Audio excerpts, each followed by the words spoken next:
बिस्मिल्लाहिर्रहमानिर्रहीम। अस्सलाम वालेकुम। आप देख रहे हैं अलिफ न्यूज़ और मैं हूं आपके साथ माजिद अली। शामिल करते हैं पाकिस्तान और दुनिया भर से ब्रेकिंग न्यूज़ हेडलाइंस। भारत का सऊदी अरब को वाज़िया पैगाम, पाकिस्तान के साथ जंग की तैयारी। भारत ने सऊदी अरब को वाज़िया पैगाम दे दिया है कि वो पाकिस्तान के साथ जंग की तैयारी कर रहा है, चाहे कोई भी मुआहिदा हो।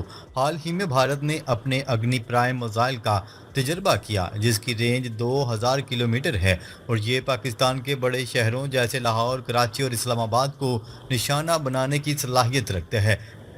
जबकि भारतीय फौज, बहरिया और फ़ज़ाइया मध्य प्रदेश में हंगामी फौजी मशक़ें करने जा रही हैं, जो ऑपरेशन सिंदूर से पहले की मशक़ों की तरह हैं। इस मशक़ का मकसद ड्रोन और मिसाइलों के इस्तेमाल पर तवज्जो देना है, जो ज़ाहिर करता है कि भारत एक जदीद जंग की तैयारी कर रहा है। सऊदी अरब के मुआहदों के बावजूद भारत का कहना है कि वो अपनी हिकमत अमली पर कायम रहेगा।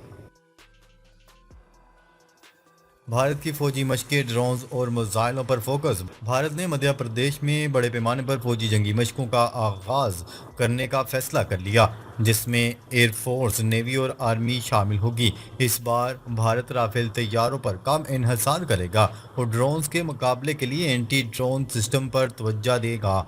ये मशक़ें ऑपरेशन सिंदूर पार्ट 2 की तैयारी का हिस्सा हैं, जिसमें मिसाइल और ड्रोन हमलों की हिकमत अमली तैयार की जा रही है। भारत का कहना है कि वो पाकिस्तान की जानिब से आने वाले ड्रोन्स को जाम और रोकने के लिए इसराइली टेक्नोलॉजी इस्तेमाल करेगा। ये मशक़ें अगले माह तक पाकिस्तान की सरहदों के करीब भी मुंतकिल हो सकती हैं। भारत का रूस के साथ बड़ा मुआहदा, Su-57 तैयारों की खरीदारी। भारत ने रूस के साथ अरबों डॉलर के नए मुआहदे को हतमी शक्ल देने का ऐलान कर दिया, जिसमें जदीद Su-57 लड़ाका तैयारों की खरीदारी शामिल है। ये तैयारे F-35 से भी जदीद समझे जाते हैं और भारत की फौजी ताकत को बढ़ाएंगे। भारत का कहना है कि ये मुआहदा पाकिस्तान के खिलाफ इसकी हिकमत अमली का हिस्सा है। अगरचे राफेल तैयारों को पीछे रखा जा रहा है, लेकिन Su-57 को बैकअप के तौर पर इस्तेमाल किया जाएगा। इस मुआहदे से भारत और रूस के ताल्लुकात मज़ीद मजबूत होंगे, जबकि नेटो ने इस पर तनकीद की है। नेटो और रूस के दरमियान तनाव, भारत की तनकीद। नेटो के सरबराह ने हाल ही में ऐलान किया है कि वो रूस के तैयारों को मार गिराएंगे, जिस पर रूस ने सख्त जवाब देते हुए कहा है कि ये जंग का ऐलान होगा। भारत ने नेटो के इस बयान को गैर जिम्मेदाराना करार देते हुए शदीद तनकीद की है। भारतीय वज़ीर दिफा राजनाथ सिंह ने कहा कि नेटो के सरबराह को ऐसी बात नहीं करनी चाहिए। इसके साथ ही भारत ने रूस के साथ अपनी नई डील का ऐलान कर दिया, जिससे नेटो और अमेरिका के साथ इसके ताल्लुकात मज़ीद कशीदा हो सकते हैं। ये सूरत हाल आलमी सतह पर नई जंग के खदशात को बढ़ा रही है। इसराइल का भारत के साथ मुकम्मल ताउन, पाकिस्तान के खिलाफ जंग की तैयारी। इसराइल ने भारत के साथ मुकम्मल ताउन का ऐलान कर दिया, ख़ास तौर पर पाकिस्तान के खिलाफ मुमकिना जंग में। भारत इसराइली टेक्नोलॉजी का इस्तेमाल करते हुए ड्रोन और मिसाइलों की हिकमत अमली तैयार कर रहा है। भारत का कहना है कि वो हज़ारों ड्रोन और मिसाइलों के साथ पाकिस्तान पर हमला करने की तैयारी कर रहा है। इसराइल और भारत के इस शराकत दारी से मशरिक़ वस्ता की सूरत हाल भी मुतासर हो सकती है। सऊदी अरब को दिए गए पैगाम में भारत ने वाज़ेह किया है कि वो किसी भी मुआहदे के बावजूद अपनी पॉलिसी पर अमल करेगा। डोनाल्ड ट्रंप का बड़ा फैसला, भारत की फार्मा इंडस्ट्री पर खौफनाक ज़रब। अमेरिकी सदर डोनाल्ड ट्रंप ने अचानक भारत की अद्वियात पर 100% टैरिफ आयद कर दिया। ये इकदाम भारतीय फार्मास्यूटिकल कंपनियों के लिए एक बड़े माशी धमाके से कम नहीं। अरबों डॉलर की भारतीय अद्वियात की बरामदात मिनटों में मुतासर हो गई। इस फैसले ने भारत को कई दहाइयाँ पीछे धकेलने का खतरा पैदा कर दिया। उधर भारतीय स्टॉक मार्केट भी शदीद गिरावट का शिकार। भारत का माशी भूचाल, 30 अरब डॉलर की मार्केट दांव पर। भारत हर साल अमेरिका को 30 अरब डॉलर से ज़्यादा मालियत की अद्वियात बरामद करता है।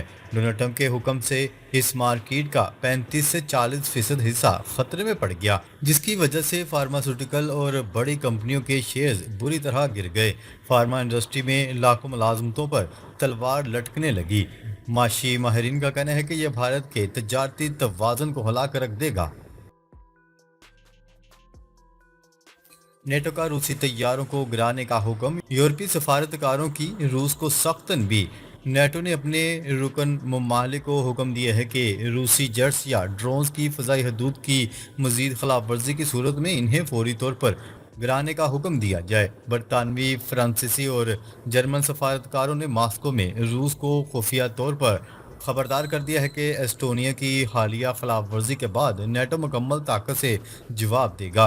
अमरीकी सदर डोनाल्ड ट्रंप ने भी अक़वाम मुत्तहिदा में तकरीर करते हुए कहा कि नेटो ममालिक को रूसी तैयारों को गिराने का हक हासिल है अगर वो इनकी हदूद में दाखिल हों। नेटो के सेक्रेटरी जनरल मार्क रोटे ने कहा कि हर वाक़े की अलग अलग जांच होगी, लेकिन फौरी ख़तरे की सूरत में कार्रवाई की जाएगी। ये ऐलान यूक्रेन की जंग को बढ़ा सकता है, जहां रूस पहले ही 20% इलाकों पर कब्जा कर चुका है और अब नेटो की बराह रास्त मुदाखलत का खतरा बढ़ चुका है।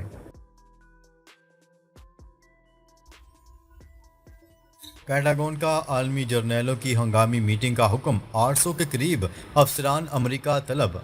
अमरीकी दफाई वजीर पेट हेग्जिथ ने दुनिया भर से 800 के करीब जर्नैलों, एडमिरल्स और सीनियर अफसरान को वर्जीनिया के क्वांटी को तलब कर लिया, जो एक नायाब और गैर मामूली इकदाम है। ये मीटिंग 30 सितंबर से शुरू होगी, लेकिन शुरा को इसकी वजूहात का इल्म नहीं, जिससे फौजी हलकों में क्यास आराइयाँ बढ़ गई हैं। वाइट हाउस के नायब सदर जेडी वेंस ने कहा है कि ये रवायती है, मगर तजिया कारों का ख्याल है कि रूस नेटो तनाव, ईरान और मशरक़ वस्ता की कशीदगी इसकी वजह हो सकती है। पेट हेग्जिथ ने हाल ही में फौजी क़यादत में तब्दीलियाँ की हैं, जिनमें जॉइंट चीफ ऑफ स्टाफ को बरतरफ किया गया, जो इस मीटिंग को मज़ीद अहम बनाता है। ये इजलास आलमी सलामती की सूरत हाल पर फैसला कुन इकदामात का ऐलान कर सकता है, ख़ास तौर पर यूरोप में बढ़ती हुई फौजी तैयारियों के तनाज़ुर में।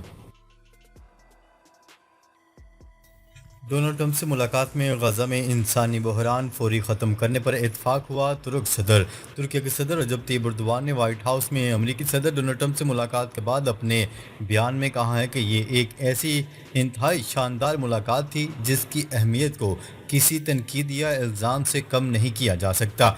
हम वाशिंगटन से बहुत खुश होकर वापस आ रहे हैं। तुर्क सदर रजब तैयब एर्दोग़ान ने इस बात पर भी जोर दिया कि मुलाकात में गजा में इंसानी बहरान को फौरी ख़त्म करने और शाम में जारी खूनरेज़ी को रुकवाने पर इत्तेफाक हुआ। खुद मुख्तार फ़लस्तीन रियासत बनने पर हथियार फ़लस्तीनी फ़ौज के हवाले कर देंगे। हमास रहनुमा गाजी हमद। फ़लस्तीनी मज़ाहमती तंजीम हमास के सीनियर रहनुमा गाजी हमद ने ऐलान किया है कि खुद मुख्तार रियासत बनने पर हथियार फ़लस्तीनी फ़ौज के हवाले कर देंगे। वाशिंगटन में अमरीकी मीडिया से गुफ्तगू में गाजी हमद ने कहा है कि हमास को मंजरेआम से गायब करने का कोई भी फार्मूला नाकाबिल कबूल है। उन्होंने कहा है कि गजा में हज़ारों फ़लस्तीनियों के खून ने मसला फ़लस्तीन को उजागर किया। जंग बंदी के हवाले से मुज़ाकरात मुंजमद हो चुके हैं। हमास के सीनियर रहनुमा ने मज़ीद कहा कि 7 अक्टूबर हमले की भारी कीमत चुकाना पड़ी, ताहम कोई दूसरा रास्ता नहीं था। हमले के बाद के इनकाद के जिम्मेदारी हमास पर आयद नहीं की जा सकती। इसराइल की ग्लोबल समूद फ्लटेला को खुली धमकी। इसराइली मुहासरा तोड़ने के लिए गजा की जानिब रवां ग्लोबल समूद फ्लटेला को सुहूनी हुकूमत ने खुली धमकी दे दी। कतरी नशरियाती अदारे की रिपोर्ट के मुताबिक इसराइली वजारत खारजा के हुक्काम ने बताया है कि इसराइल किसी भी जहाज़ को फ़ाल जंगी जोन में दाखिल होने की इजाज़त नहीं देगा। इसराइल का कहना है कि ग्लोबल समूद फ्लोटेला का मकसद इश्तियाल अंगेज़ी और हमास की मदद करना है, जो तकरीबन कोई इंसानी कोशिश नहीं। नेतन्याहू का अक़वाम मुत्तहिदा की जनरल असम्बली से खिताब, मुतअद्दिद ममालिक की वफूद हाल से चले गए। अक़वाम मुत्तहिदा की जनरल असम्बली के इजलास में इसराइली वज़ीर आज़म नेतन्याहू के खिताब के दौरान दीगर ममालिक के वफूद उठकर चले गए। इजलास की कार्रवाई शुरू होते ही सबसे पहले इसराइली वज़ीर आज़म नेतन्याहू को खिताब के लिए दावत दी गई। इसराइली वज़ीर आज़म के स्टेज पर आते ही मुतअद्दिद ममालिक के वफूद हाल से बाहर चले गए। ख्याल है कि इससे कबल गैर मुल्की मीडिया ने रिपोर्ट किया था कि नेतन्याहू के जनरल असम्बली इजलास से खिताब के मौका पर अरब और मुस्लिम ममालिक ने इसराइली वज़ीर आज़म की तकरीर का बायकाट करने का फैसला किया है। مغربی کنارے پر اسرائیلی ممکنہ قبضے پر مسلم دنیا اور عرب ممالک کا رد عمل آئے گا، سعودی وزیر خارجہ نے خبردار کر دیا۔ سعودی وزیر خارجہ شہزادہ فیصل بن فرحان کا کہنا ہے کہ مغربی کنارے پر اسرائیلی ممکنہ قبضے پر عرب و مسلم ممالک کا رد عمل آئے گا۔ عرب میڈیا کے مطابق سعودی عرب کے وزیر خارجہ شہزادہ فیصل بن فرحان نے امریکی صدر ڈونلڈ ٹرمپ پر واضح کر دیا ہے کہ مغربی کنارے پر کسی بھی قسم کے غاصبانہ قبضے کا مسلم دنیا اور عرب ممالک کی جانب سے نہ صرف اس پر شدید رد عمل آئے گا بلکہ اس سے غزہ کے حوالے سے ممکنہ مفاہمتی عمل اور خطے کے امن کو بھی نقصان پہنچے گا۔ فلسطینی یکجہتی مشن اٹلی اور اسپین نے فلوٹیلا کی حفاظت کے لیے بحری بیڑے بھیج دیے۔ اٹلی اور اسپین نے اسرائیلی محاصرات توڑ کر غزہ امداد پہنچانے کے لیے سرگرم گلوبل سموتھ فلوٹیلا پر ڈرون حملوں کے بعد اس کی حفاظت کے لیے بحری جہاز تعینات کر دیے۔ اس اقدام سے اسرائیل کے ساتھ کشیدگی میں اضافہ ہو سکتا ہے۔ خبرساز ادارے روئٹرز کی رپورٹ کے مطابق گلوبل سموتھ فلوٹیلا تقریباً 50 سول کشتیوں کے ذریعے اسرائیل کی بحری ناکہ بندی توڑنے کی کوشش کر رہا ہے۔ ناظرین، اب تک کے لیے اتنا ہی۔ مزید خبریں لے کر بہت جلد آپ کی خدمت میں حاضر ہوں گے۔ تب تک کے لیے اپنا خیال رکھیے گا۔ اللہ نگہبان۔